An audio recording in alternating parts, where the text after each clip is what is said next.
Do you feel like you took a wrong turn in life? Welcome to Tomorrow's Motivations, where we talk with people who educate, motivate, and captivate you with inspirational stories. Here's Dontrell. I'm excited to introduce our next guest. Ryan Bruckman is a self-proclaimed storyteller. He works as a multimedia producer, actor, and director. For over 15 years, he has worked to tell stories on stage, screen, and through other creative mediums. Some of his favorite works have been directing productions of Nunsense, Is He Dead?, The Wedding Singer, and as a performer in the complete works of William Shakespeare. He is co-host of a science fiction and fantasy literature podcast called the Legendarium Podcast, and loves to spend time finding the magic and fantasy in the world around him. Let me introduce Mr. Ryan Bruckman. All right. Thank you, Ryan, for joining me today. How are you doing? Doing great. Really excited to sit down and talk with you for a bit, Dontrell. Likewise. I have to say that one of the things that I've admired most about your story is just how you were able to really come to the knowledge of the importance of being true to yourself and trusting your instincts. And that's what I wanted today's topic to be about, is just the importance that individuals can find when they just really allow themselves to be in that mindset. And so I'd like to start out by asking you specifically, before you were able to live the life that you're living now and be on the path that you're on, what did you do, and how early would you have said that you discovered what your passion was? So my passion as a storyteller, and whether that and through performance and that sort of medium, has been for a really long time. I mean, I remember as a kid, different times I would go and write little commercials, and my sisters and I would perform them for my parents on Sunday afternoons and things like that. So it's something that I've done for a long time, but never really registered in my mind as maybe I should do this as a career, or this is what I want to do. It never clicked for me there. But as I would go through later on in life, after high school, college, and everything like that, I started to discover that I really got a lot of fulfillment out of performance, out of writing, out of directing, out of being part of the performing arts and telling stories. And some of that would be done, whether, film, audio, different things like that. And I found myself the happiest in that area. And I started thinking, you hear those kind of cliche catchphrases all the time, if you love what you do, you're never working a day in your life type thing. And I just decided that I was like, okay, you know what? This is what I enjoy doing. And I started doing it more often, and I just made it a point to try and do it more and more. And it slowly kind of has taken its own shape as becoming a very large portion of my life and career, is this storytelling aspect, whether it be the work that I do behind a camera or the work that I do behind a microphone, or whether I'm on stage. It's become a huge part of what I am. And I really wish I would have realized that all those things that I was doing early was what I wanted to be and what I wanted to do, because it would have saved me like 10 years of heartache and trying to figure out what I was supposed to be doing. So it sounds like a part of you, like you said, you knew inside, but what do you think were some of the, roadblocks from helping you discover that sooner than the decade it took? Honestly, the biggest roadblock, and I think it's a roadblock for a lot of people in achieving something like this, is it's fear. It's that fear that I'm not going to succeed, and failure looks really, really bad. And it's not just that, I couldn't do it, I couldn't cut it. It's more along the lines of, if I don't do this, I won't be able to put a roof over my head. I won't be able to take care of any family I have, and it gets really scary to consider trying to tackle something that does not have a consistent paycheck or a consistent level of work. And a lot of what I do, a lot of that storytelling and a lot of that work as an actor and a director and everything, it's not consistent. It's not, and it gets really scary to realize, like, I can't, if I'm not working, I'm not paying the bills. And so I work I have other things that I do to try and help cover bills and things like that. But yeah, it's really scary. And I think if people take the time and realize that whatever fear is holding you back from this, like, you're going to have to confront that at some point in time. And even if that's in just taking small steps, it's things like saying, hey, for me, it was saying, okay, I'm going out and I'm performing on a community level. I'm going to go out and do these things so that I can, a lot of times it's like, oh, well, I'll turn it into a hobby. A lot of people's hobbies are what they really wish they could do for a career, but they know I can't, they don't think they can do that for a career. Well, it's taking that leap and saying, okay, you know what, this is a hobby, but now I'm going to do it a little bit more, and I'm going to try and do it for something, for payment or for whatever, and believing that you are capable of and that what you're doing is worthwhile. Like it's a really nerve-wracking thing to do. I totally agree. I agree. I think, like you said, when you're doing something that naturally you would do without the considering of a paycheck, or, that you just consider fun, that you don't really look at as work, I think that is a good indicator.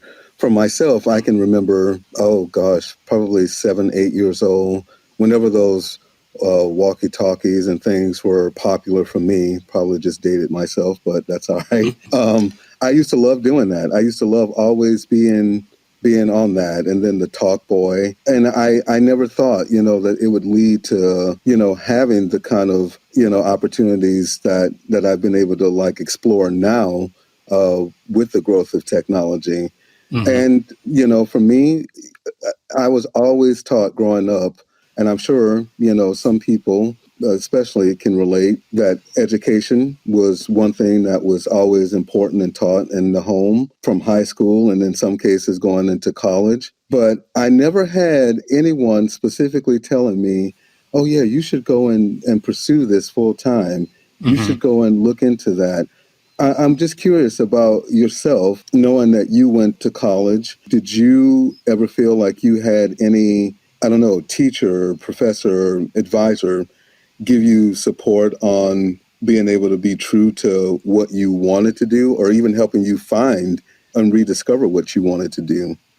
I'll tell you honestly, what I got my degree in and what I do are not necessarily the same thing, which I think is pretty common for a lot of people. I kind of bought a piece of paper that said I could do what I already knew how I was doing. But I did have, and this is going to be a little bit backwards, but I did have a professor in my very first year. I was down at Southern Utah University in their theater program there, and they've got a really large regional theater group there, the Utah Shakespeare Festival. Really well known. It's a big deal. So a lot of students go there kind of trying to connect to the Utah Shakespeare Festival and start your professional career going through that route. I went there and I started with my first acting class, and my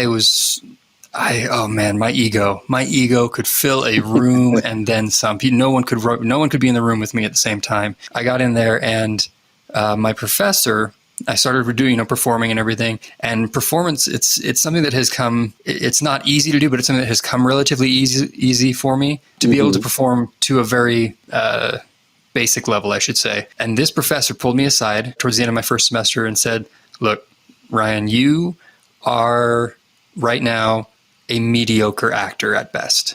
And I was like, oh, what? No. I'm getting cast in all these things.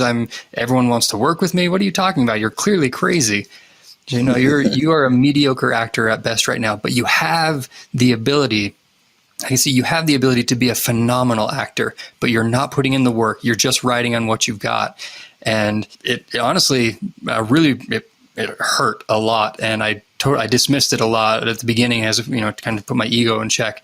But it's become one of the most important moments for me, because it forced me later on, when I kind of came back around after taking some time away, and said, no, they were absolutely right. I do need to put in this work. And I love it enough that I'm willing to do the work. Because a lot of times I think people, they want to do something, but then it starts to get hard, or something negative happens, and you go, oh, yeah, maybe this isn't worth it. Maybe I'll try one more time. But you realize that's part of that journey. And especially at the beginning of a journey into something, you're going to hit a lot of those roadblocks. You're going to hit a lot of those moments, and you got to push through them, because that's what's going to shape how you deal with things going forward. And honestly, that moment sparked me into directing, being able to work with other actors and help them grow and develop. And it's helped me anytime I'm in a performance, whether it's voice or whether it's on stage or anything. It's that I always want to be the actor who puts in the work, because it will take me that much further. So I appreciate that teacher, that professor, for being willing to have a hard conversation with me that I wasn't willing to listen to at the time. That is awesome. It is good to have mentors like that, really, he saw your potential and he wanted you to be successful and kind of, like you said, getting your ego in check. What other great things came from, I guess, your work since then? Like you said, you've explored now going from acting to producing to, it sounds like voiceover work. What do you feel that you've been able to really tap into inside of yourself that has made the most out of your career at this point? Tap into the most. That's an interesting question there. Honestly, a few things that I've learned that have really helped me move forward is always take the risk, be willing to try there. My first voiceover credit, and still to this day, I laugh. And anytime I tell someone about it, they're like, really? I saw a voiceover audition for a local independent film that was being put on. They said, we need around an 80-year-old Castilian male voice. I am not 80. I am not Spanish. That does not fit me there. But I said, you know what? I'm going to throw it out there anyway. And I auditioned and I threw, normally when you do an audition, at the beginning you do something that's called slating yourself. So you come and say, hi, I'm Ryan Bruckman. I'm with so-and-so agency, or if you're not representative, you just kind of go from there. You slate yourself and then you go into your audition. Well, I did not slate myself in this audition. I just went straight into the voice. And honestly, I don't even know if I could still do it anymore, but the line was like, there is nothing that you can write that has not already been done. Yeah, that's really bad version of what I did. That's pretty good. No, I auditioned and I tossed it out there. And then I slated myself afterwards so they'd hear my normal voice afterwards. And I got the job. I got the part off that audition. I'm, again, not 80, not Castilian, none of those things me. But I took the risk and it landed me my first credited role in voiceover. So take the risk. It's most of the time, not all the time. Most of the time, the worst thing that can happen is you don't get what you're looking for and you just have to move on. Dude, that is awesome. I mean, talk about really trusting your instincts in that moment. That is, I don't even know if I would have been brave enough to do that, but you didn't let that intimidate you. And so it looks like it really helped out and helped you move forward. There's one thing I wonder, like, especially hearing that, what would you tell someone who is kind of in that space where you were in before you really took those risks and they're trying to figure out, well, what should I do? I really think that I'd like to do this, but, I have a family, I have, children to support. I'm being told to be realistic. Like, how would be a way that you would suggest that they could still reach for the stars, but still do it in a way that would still be helpful and realistic to them as they grow in that art? Yeah, and that is still a big issue for me as well. The growing up and being taught that you need to provide for your family, which I'm fine with, I agree with, and a lot of my early exploration into performance was put in such a way that it was like, okay, if you do this, you're probably not going to be able to have a family because you might be on tour, or your family is going to be a very different setup than what I was raised to be and taught to be. This is what family is, and so it's kind of nerve-wracking to be like, okay, I may not get that out of life. And ultimately, for when I was going into college and coming out of, I kind of walked away from performance and did a lot of that because that's what I believed that I wanted. And I am don't get me wrong, I am very happy. I have a wonderful son, a loving wife. I'm very happy with my family. Okay. But it's something that that at the time, it was very much like, this is what I should want versus knowing what I want. I didn't even really know what I wanted, so it's very much on me there. But if you're in a position where the stakes are really, really high and you're really nervous, start in a place where you can take small steps. You don't have to quit your day job and run out and immediately just start auditioning for everything or whatever you want to do, whether it be painting or anything like that. You don't have to quit and dive into that. But what you have to do is you have to dedicate time. You have to force yourself to dedicate time to that craft to grow and allow it and give yourself a path of growth. So you say, okay, for me, wanting to get into voiceover, wanting to get into performance, I have to make time to go out and perform. I have to write. I have to do these different things. And I have to force that time into my schedule and say, this is not a flexible piece, because that's how it becomes a hobby only, or how the hobby rolls off and just becomes kind of this forgotten side skill. I've got so many things that are like that, like trying to learn to play the guitar and things like that. Like they're things that I've started. I'm like, yeah. And I cut out time for it. And then all of a sudden it just rolls off. And I can play like 5 chords, it's just not a thing. So if you have this instinctual drive to do something and you're nervous about it, start small. Find out what the things are and then dedicate time to doing that. There is one of my favorite things that I refer back to often there's a guy named Zay Frank on YouTube. He does like if you've ever seen the true facts about the Katydid, things like that. He's got a great series there. But he has one that's, I think it's called Prayer to the Creative or Prayer for the Creative or something like that. And he has another inspirational video. Go look those up. And he has one where he says, if you are a writer, or if you want to be a writer, or if you want to be a whatever, do that. You are that if you are doing that. So if you say, I want to be a writer and you're not writing, you're not a writer. If you are an actor and you're not acting, you're not acting. I mean, even if you're not necessarily in a performance, you can still do things to hone your craft. Spend time memorizing, spend time working in things. If you take whatever you're driven to do and you will dedicate time and do that daily, you are that, whether you're being paid for it or not, whether it's your career or not, you are that because that is what you are doing. You are a writer, you are a performer, you are a painter, you are whatever, because you're making the time to do it. So it's being the authentic you, even when no one else is watching.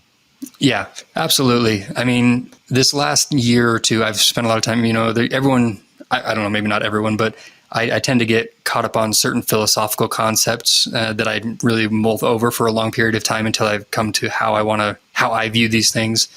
Things like, for me, example, balance in life is a big deal, balance. But this last year or so, a big portion of that has been the understanding of the value of the individual voice. So there's this company that I work with, BioFire. We work inside of a brand. We have some things. They have very strict rules about this is what the colors you can use and everything. So I work with some of the designers there, and it's like they get this feeling like I'm trapped in a box. I can't do things outside of this. I'm like, you have a voice as a designer, the way that you work and everything. And that needs to be tapped into. You are the most unique thing that nobody else has. So when a company, for example, in marketing, when a business, they usually are supposed to identify a unique selling point, what makes them special. And then they grab onto that feature, that whatever it is, and say, look, this is what makes us unique, why you should buy from us, why you should work with us, why you should do this. And as an artist, that is your unique selling point is your voice. Because guess what? Whether you're, a photographer and things, people have Photoshop. The tools are across the board. People have access to those things. It's not that you have access to anything there. What it is it's your knowledge, your vision, your voice are the things that people are going to come to you and say, hey, I want that. So trust your voice. And if you don't know what your voice is, that's okay. Take time and just go and find things that you like and mimic. Start there. When I started in doing photography and working in some of that for my video to kind of learn video and things like that, is I went and I found photographers and videographers and people whose work I really admired, and I would try and imitate that at first. Not claiming that that this is my style or whatever. It's saying I want to learn how to do this look, do this style of thing, and once I'm able to learn how that's done, I slowly start to tweak it, and I realized that it was changing because it was fitting the way that I wanted, the view that I had, and all of a sudden my voice became apparent. Same thing with performing and voiceover, everything. I mean, literally my voice here is, kind of a different thing.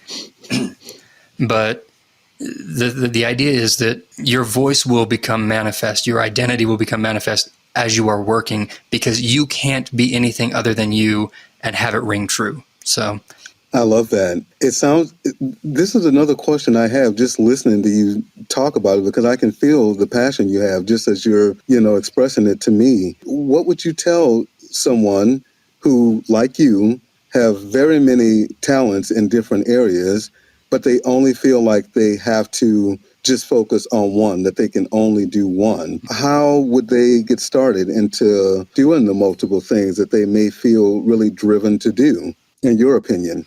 It's tough, and it's a balancing act. Because there's a saying that is misquoted by a lot of people: "Jack of all trades, but a master of none." And then people take that and they think, "Oh, well, that means that if you try and do everything, you won't be really good at any one thing." And that is true to an extent, but the whole phrase is a jack of all trades, but a master of none. Still better than a master of one. People don't realize that there's an additional piece on that there is value in being well versed in multiple aspects. And that's a lot of the reason why I have been involved in so many things. At my core, I describe myself as a storyteller. That's what I do. And it's because there's not one way that I specifically tell stories. I tell them through directing, through acting, through voiceover. I tell them through video work. I tell them through writing. That's kind of my identity and how I work. And they've all developed from one to another. So I started performance. Well, you're in performing, start to need to do things like headshots, and you start to need to do film work and stuff. And you can always go and find somebody else who has that skill set to do it.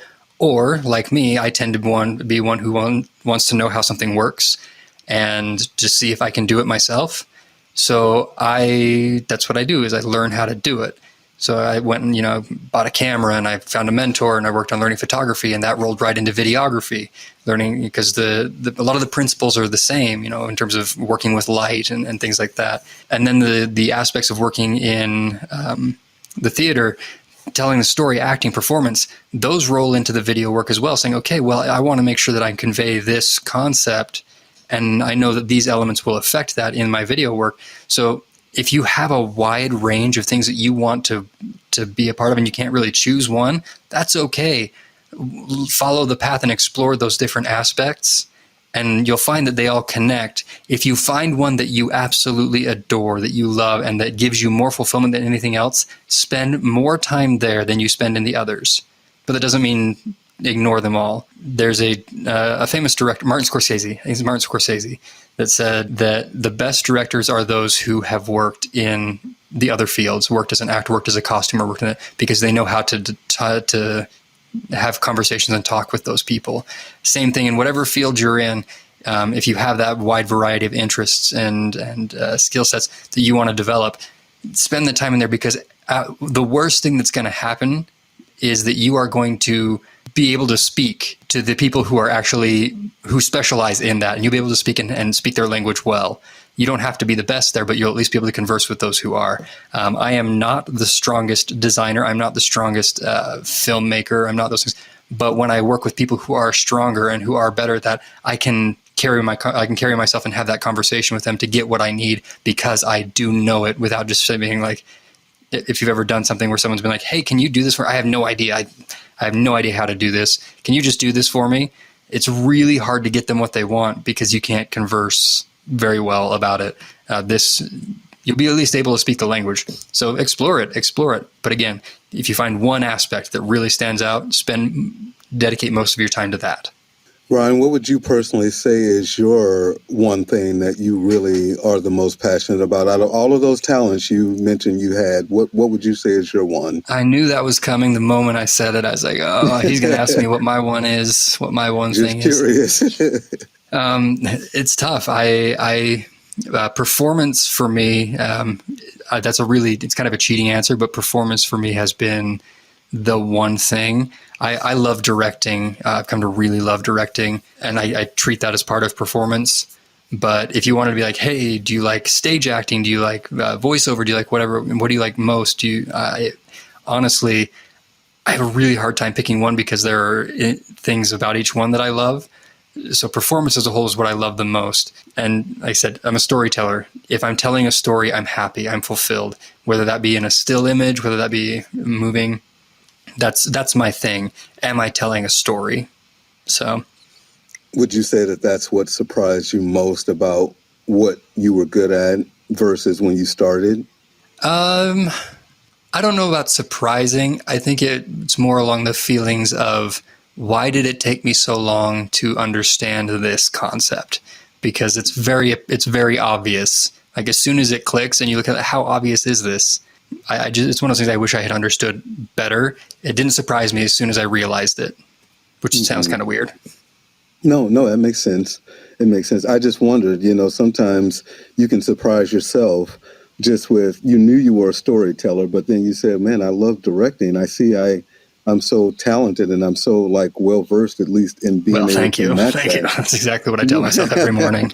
Hey, that's always good too. That makes it true, right? Yeah, sure. It becomes a part of you, like you said. Yeah, it is good. Looking back at your life, Ryan, what would you say if you could do anything different, that would have even possibly spared you, like you said in the beginning, the 10 years it took for you to realize what you wanted? If you could go back, what, if anything, would you do different? That's tough. I have an answer for it, but it's tough because there are aspects of my life now that if I went back and changed something, that wouldn't be the case, and I couldn't do that. My family, for example, like my wife and son, like if I changed this aspect of my life, most likely that doesn't happen, and I couldn't go back and change that. So I'm glad with the direction things have gone. But if I did go back and change something, I would never have walked away from performance in school. I would have chased that, and I don't know where that would have taken me, but I wouldn't have walked away from it or made it a back burner thing in my life for the years that I did. What do you describe personally as success? How do you define that? Define success? Oh, wow. Well, let's just open up a giant can of philosophy right here. So success is something that has to be dictated on an individual level. You have to be able to identify for yourself what success is. For me, I feel successful when I have allowed my individual voice to guide and to be heard. When I go ahead and when I do perform, when I do those things, when I allow that to be the case, that to me is success. I've done a lot of work for free. I've also done a lot of paid work, which is really nice. One or the other doesn't really carry more value to me, because I got paid for this versus I didn't. It's the moments when I made something or I said something or I did something that was very true to myself that I feel the most success. Just at the end of this last year, I did a photo series of images. I'm a huge Disney fan. My family, we went to Disneyland, and I did a series of composite artwork from shots that I did in Disneyland. I did some in Galaxy's Edge. I did some of a couple of the other rides in there. And I said, these photos are going to be what I want them to be. I don't care if no one else likes them or not. I'm going to do it the way that I want it to be, and I'm going to let it look the way that I want it to look. And honestly, I put them out for people to see, and they have been my most liked, my most appreciated work because A, they're good. I feel confident enough to say that they're good. And B, they're good because they were true to my voice. Dude, that's awesome. I want to thank you so much, Ryan, for spending a part of, I know, your busy day and busy schedule that you have out there with me and with our listeners. And thank you for all those who joined us today. I look forward to sharing more interviews with you guys soon. Thank you for listening to Morrow's Motivational Podcast. Please join us again next time.